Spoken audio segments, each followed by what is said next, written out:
Hi everyone, welcome back to Ever Study Classes. I hope you all are doing well. So guys, today we are going to have discussion on business statistics. We'll discuss some important MCQs on business statistics today, and most of the MCQs which I have picked from previously conducted Karnataka System examination are related to hypothesis testing area, which you all guys find difficult. So through this session, we'll try to clear your doubts related to hypothesis testing topic and somewhat related topics, right? And the discussion is again relevant for both commerce and management aspirants. Okay guys, so let's start with today's discussion. This is the first question on your screen. Question is, which of the following techniques is suitable for testing whether there is a significant difference between more than two sample means? Option A, chi-square test. Option B, t-test. Option C, f-test. Option D, none of these. So you are given with some of the techniques, you are given with some of the hypothesis tests in the options, and you need to state which test you will apply to test the significant difference between more than two sample means. Very easy question. Share your answer guys. Which test will be appropriate for this particular situation?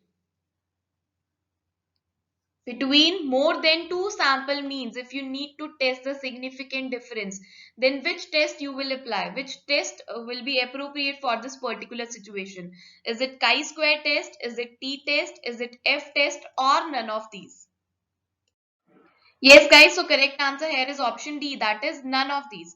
None of the test, chi-square test, t-test, f-test, none of these will be applied for this particular situation because this is ANOVA which is used to test the significant difference between more than two sample means. And in the options we are not given with the ANOVA. So correct answer here is option D, right? So ANOVA is applied where more than two population means or more than two sample means are meant to be compared simultaneously. And if I want to compare two sample groups, or if I want to compare the two sample means, then in that particular situation t-test or z-test will be applied based on the condition of sample size and standard deviation. Even f-test is also applied in the situation of two sample groups, right? If I want to test whether the two normal population have the same variance or not, then f-test will be applied. It means t-test, f-test and z-test, all of the three tests applied in the situation of two sample groups. But if I want to compare the sample means, if I want to compare more than two sample means, if I want to compare the significant difference between more than two sample means simultaneously, then in that particular situation ANOVA is best applied. ANOVA is a statistical technique that allows us to examine the significant difference amongst the more than two sample means simultaneously, right? Now moving to the next question. With a lower level of significance, the probability of rejecting a null hypothesis that is actually true. Option A decreases. Option B remains the same. Option C increases. Option D none of these. In this question you need to tell if the level of significance is low, then probability of rejecting a null hypothesis which is actually true either decreases, will get remains the same, either it get increases, or none of these will happen. Just read the question carefully. Question is quite twisted, but if you understand the sense of the question now, then you take a second to give me the correct answer. So tell me, what is going to be the correct answer for this question? So correct answer here is option A, that is decreases. How decreases? Let's understand. But before the explanation, I hope you very well know the meaning of significance level. What is significance level? Significance level is the probability of rejecting a null hypothesis that is actually true, right? And it is also referred to as type 1 error. Now let's understand this question, how the answer of this particular question is option A, that is decreases. Now let's suppose I fix a type 1 error, or if I fix the level of significance at 5%, right? I fix the level of significance at 5%. Now what does this 5% level significance tells us? This 5% level of significance tells us there are only 5% chances out of 100 that we will reject the null hypothesis when it is true. Right? There are only 5% chances out of 100 that we will reject the null hypothesis when it is true. Or in other words, we can say that we are 95% confident.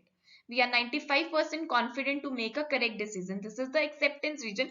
This is the confidence level to make a correct decision, and this is the rejection region, right? Now, if I reduces the level of significance from 5% to 1%. Now, what does this 1% level of significance tells us? This tells us that there are only 1% chances out of 100 that we will reject the null hypothesis when it is true. So if you see, the probability of rejection get reduces if I reduce the level of significance. When I reduces the level of significance, the probability of rejecting the null hypothesis also get reduces, also get decreases. And in the question, we are given with the lower level of significance, the probability of rejecting the null hypothesis, which is actually true, also get reduces. So the correct answer here is option A. So with the lower level of significance, the probability of rejecting the null hypothesis is likely to be less, is likely to be low, and with the higher level of significance, there is a higher probability of rejecting the null hypothesis when it is true. And also, if I reduce the level of significance, the acceptance region gets bigger, right? And if the level of significance is high, then the acceptance region gets narrowed down, right? So I hope you understand this particular question, how the correct answer of this particular question is option A, right? Now let's move to the third question, guys. So the question is, the chi-square test can be used to test for option A, significance of association, option B, difference between population means, option C, correlation, option D, none of these. So the question is related to the application of chi-square test. Just recall what are the different applications of chi-square test. Very direct question. Out of the given options, you need to tell for which purpose chi-square test is used. Either for significance of association, either to test the difference between the population means, either to test the correlation, or none of these. Yes, guys, exactly. Chi-square test can be used to test for significance of association. So correct answer here is option A. Look, there are various applications of chi-square test. Chi-square test can be used as a non-parametric test, and it can also be used as a parametric test. But in general, chi-square test is most widely used non-parametric test. And there are various applications of chi-square test as a non-parametric test. What are those applications? First, to test of independence of attributes, also known as test of association. So to test whether two attributes are associated or not, whether two attributes are independent or not, whether two attributes are related or not, for this particular situation, test of independence of attributes will be applied, right? Next application of chi-square test is test of goodness of fit. So test of goodness of fit is applied to test is to judge whether observed data fit or match with the expected data or not. And third application of chi-square test as a non-parametric test is test of homogeneity. Test of homogeneity is used to test whether more than two proportions are equal or not, right? And if I talk about the application of chi-square test as a parametric test, then it is used to test the inference about the population variance, whether the sample has been drawn from a normal population or not. For this particular testing, application of chi-square test as a parametric test will be used, right?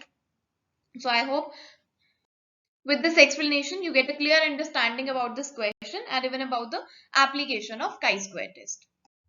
Now coming to the fourth question of today's session, question is, type 1 error occurs when option A, the null hypothesis is incorrectly accepted when it is false, option B, the null hypothesis is incorrectly rejected when it is true, option C, the sample mean differs from the population mean, option D, the test is biased. Very simple question. Question is related to the meaning of type 1 error. So out of the given options, you just need to tell which option is giving the correct meaning for the term type 1 error. Tell me guys, share your answers.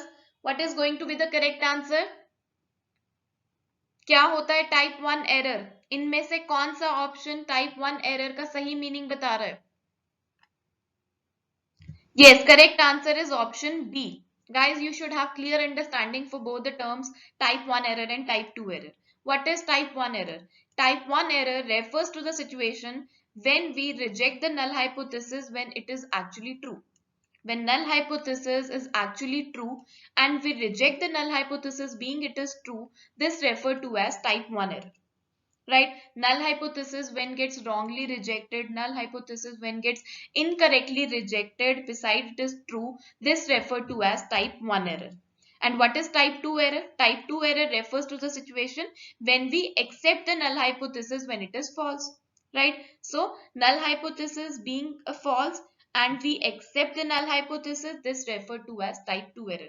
That means null hypothesis when gets wrongly accepted, when gets incorrectly accepted, that referred to as type 1 error.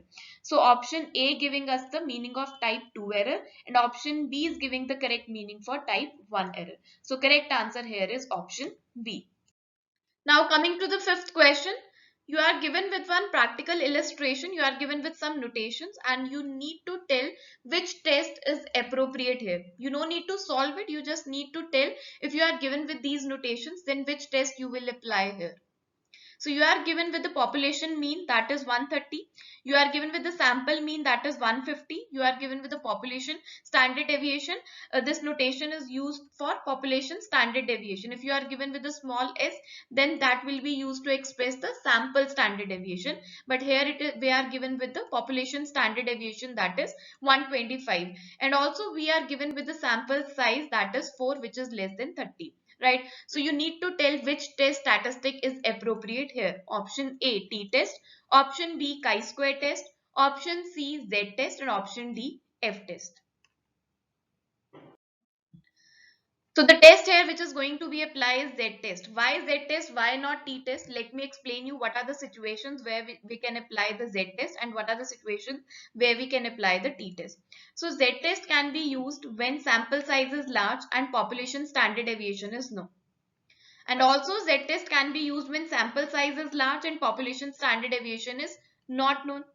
And there is one more situation where we can apply the z-test, that is when sample size is small and population standard deviation is known. In this situation also z-test can be used. Now in this particular situation, if you see, we are given with the population standard deviation. That means population standard deviation is known, but the sample size is small, less than 30. So we are facing with the third this situation. So in this situation we apply the z-test.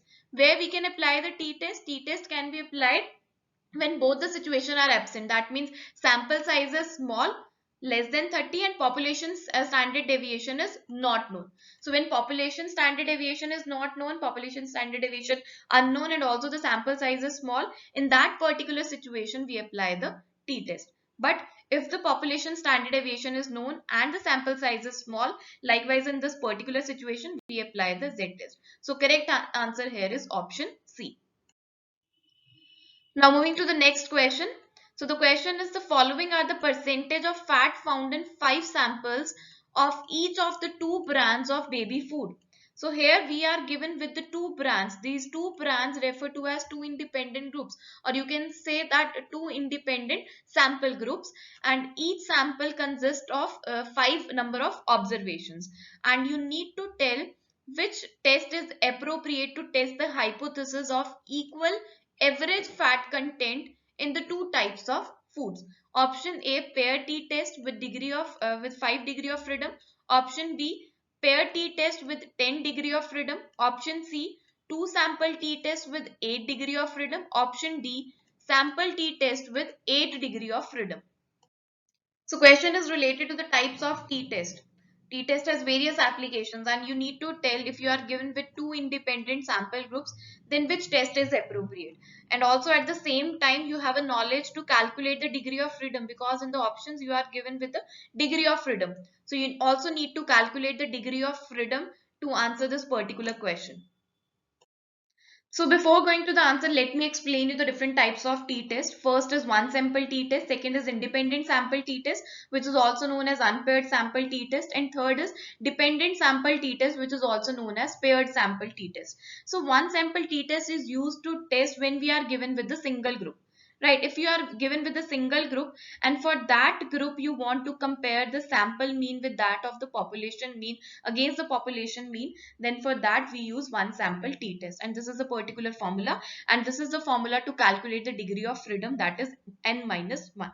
right? Next is independent sample t-test, which is also known as unpaired t-test, and it is also referred to as two sample t-test. Why two sample t-test?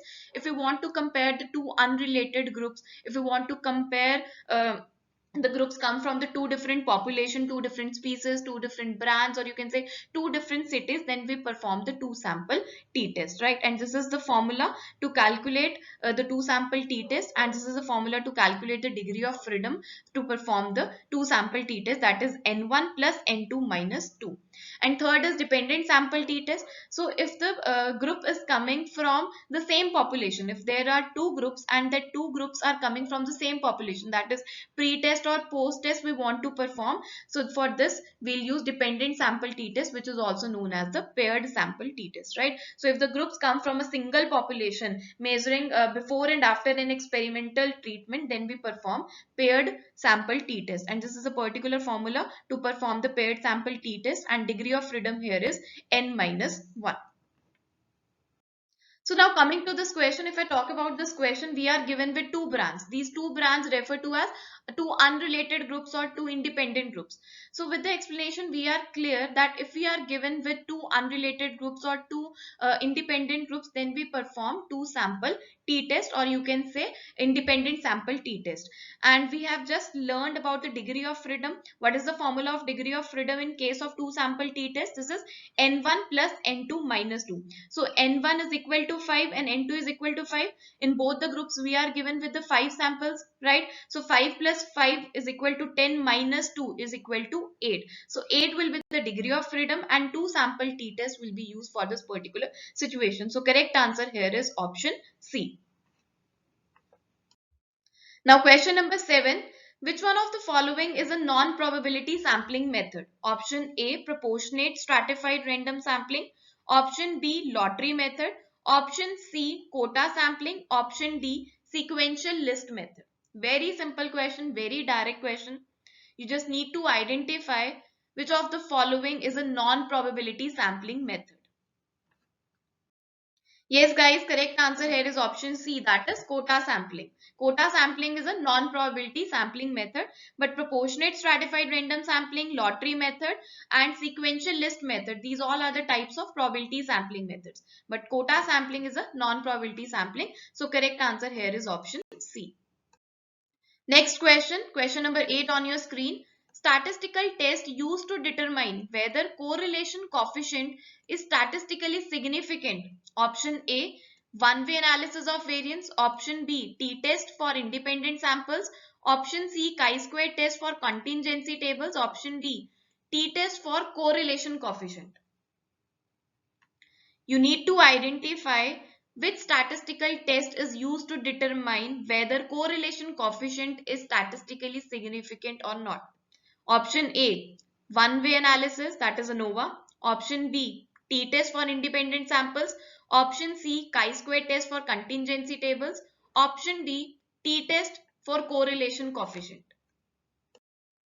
So correct answer here is option C, that is chi-square test. So we have just learned about the different applications of chi-square test, right? So out of those applications, chi-square test of independence of attributes determine whether there is an association or correlation between the categorical variables or not. So this is chi-square test of association, or we can say chi-square test of independence, which is used to determine whether correlation coefficient is statistically significant or not.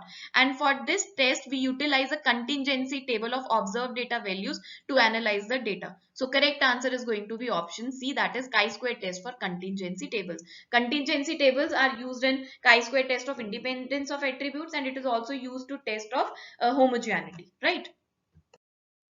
Next question, very simple question. Tippett's random number table is a option A, non-probability sampling method. Option B, method of drawing a simple random sample. Option C, method of tabulation. Option D, method of data processing. आपको बताना है टिप्पेट्स random number table जो है वो कौन सा sampling method है. Non probability sampling method, method of drawing a simple random sample. Option C, method of tabulation. Option D, method of data processing. Exactly correct answer is option B. Tippett's Random number table is a method of drawing a simple random sample. There are also other methods which are used to draw a simple random sample, that is lottery method, which is also known as chit method. Then we have pack of cards and the table of random numbers, that is Tippett's random table, and also known as mechanical randomization method. Now coming to the last question of today's discussion, very easy question, very simple question. Small representation of a larger group is called option A universe, option B census, option C sample, option D intensive analysis of fewer cases. Yes, guys, exactly correct answer is option C, that is sample. What is sample? Sample is the subgroup or fraction of a population. This is a population, right? What is population? Population is also referred to as universe. Population is the entire group. Population is the entire group that you want to draw conclusion about. And subset of this population, subset of this entire group, subgroup or fraction of this particular population is known as the sample. Right? So correct answer here is sample. This is a small representation of a larger group. So guys, here with this, we completed with our today's discussion. I hope you have enjoyed the session. You learned so many things from today's discussion. If yes, then please like the session, share with your friends, and of course, if you are new to our channel, then subscribe to our channel for more updates, for more relevant sessions and discussion. So signing off with this, thank you so much. Bye bye. Take care and happy learning.